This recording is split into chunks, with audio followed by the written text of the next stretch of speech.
নমস্কার সকলকে, মায়ের হেসেলে সকলকে স্বাগত। আজকে আমি বানাবো পাটিসাপটা পিঠে।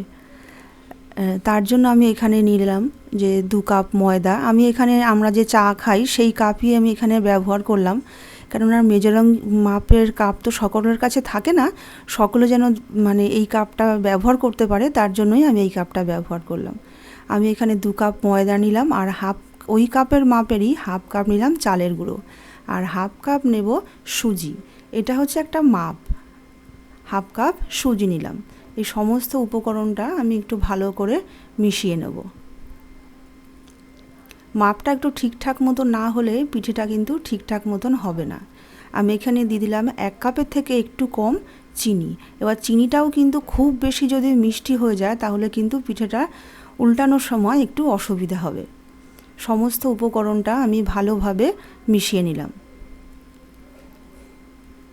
সুন্দরভাবে মিশানোর পরে আমি এখানে একটুখানি 1 চিমটে মতন একটু নুন দিয়ে দিলাম। নুনটাও আমি পুরো উপকরণের সঙ্গে ভালো করে একটু মিশিয়ে নেব।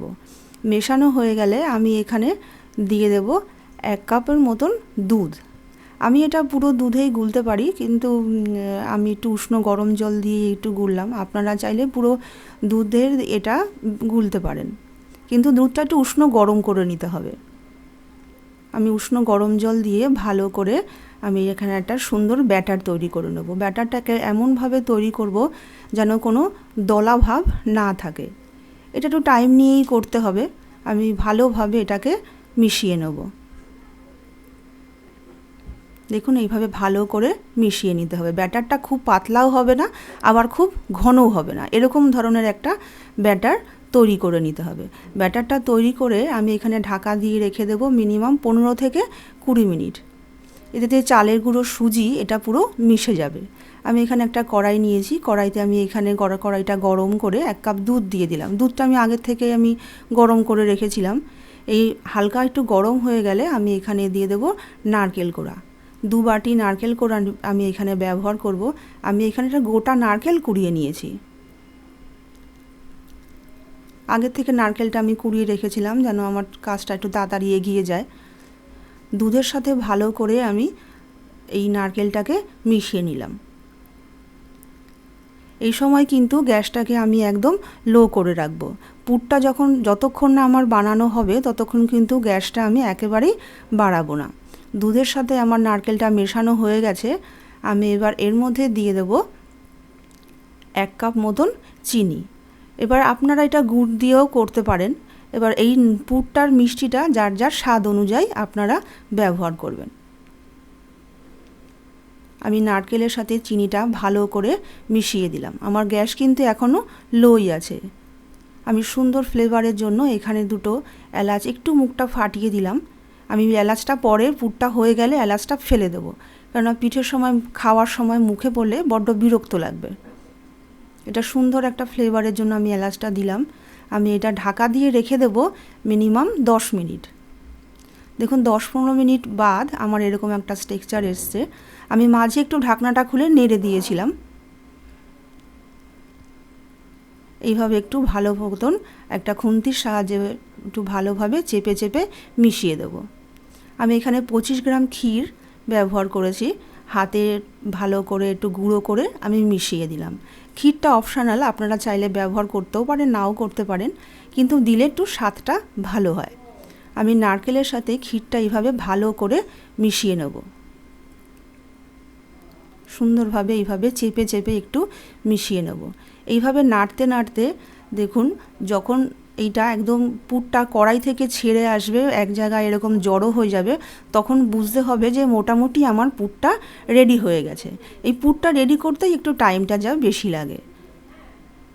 আমার পুরটা হয়ে গেছে। আমি এবার একটা প্লেটে নামিয়ে ঠান্ডা করে নেব। আমি প্লেটের মধ্যে এটা ভালো করে ছড়িয়ে নিলাম। একটু ঠান্ডা হয়ে যাক। আমি আর যা যা লাগবে উপকরণটা একটু রেডি করে নিচ্ছি। এইখানে আমি একটা বেগুন নিয়ে বেগুনের পেছনের দিকটা এইভাবে কেটে নিলাম, আর একটা ব্রাশও নিলাম।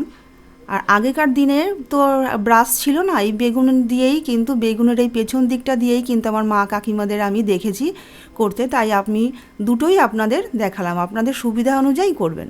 আমার এদিকে 15-20 মিনিট হয়ে গেছে সব কিছু রেডি করতে করতে। দেখুন সমস্ত উপকরণগুলো ভালো করে মিশে গেছে। আমি আরেকটু ভালো করে মিশিয়ে নিলাম। এদিকে একটা ফ্রাই প্যান আমি ভালো করে গরম হয়ে যাওয়ার পর গ্যাসটাকে একদম লো করে দিয়েছি। এবার ব্রাশটা একটু তেল ব্রাশ করে আমি এইখানে এক হাতা মতন যে ব্যাটারটা রেডি করেছিলাম সেই ব্যাটারটা দিয়ে একদম পেছন দিকটা দিয়ে এইভাবে মিশিয়ে দেব। আমি গ্যাসটা লো করেই অপেক্ষা করতে থাকবো যতক্ষণ না ওপরে যে জলজলে ভাবটা সেটা যেন একদম শুকিয়ে যায়। তাহলেই বুঝবো যে আমার পিঠেটা কিন্তু হয়ে গেছে। এইভাবে একদম শুকনো হয়ে আসবে, জলজলে ভাব যেন একদমই না থাকে। জলজলে ভাব থাকলেই পিঠেটা কিন্তু কাঁচা হয়ে যাবে। দেখুন এরকম একটা টেক্সচার আসবে। আমি যে পুরটা রেডি করেছিলাম সেই পুরটাও আমি এখানে দিয়ে দিলাম, একটু চেপে চেপে দিয়ে দিলাম। এবার একটা খুন্তির সাহায্যে আমি এটাকে ভালো করে উল্টে নেব। দুটো সাইড এইভাবে একটু চেপে দেব যেন পুরটা আমার বেরিয়ে নেওয়া যায়। এইভাবে আমি সমস্ত পিঠেগুলোকে রেডি করে নিয়েছি। সামনে পৌষ পার্বণ, এর জন্যই আপনাদের কাছে অনুরোধ রইল এই ভিডিওটা আপনারা দেখবেন, বাড়িতে কিন্তু ট্রাই করবেন আর আমাকে জানাবেন। আমি সমস্ত পিঠেগুলোকে এইভাবে রেডি করে নিয়েছি। আমার অনুরোধ রইল আমার এই রান্নাটা যদি ভালো লেগে থাকে লাইক করবেন, শেয়ার করবেন। আবার দেখা হবে অন্য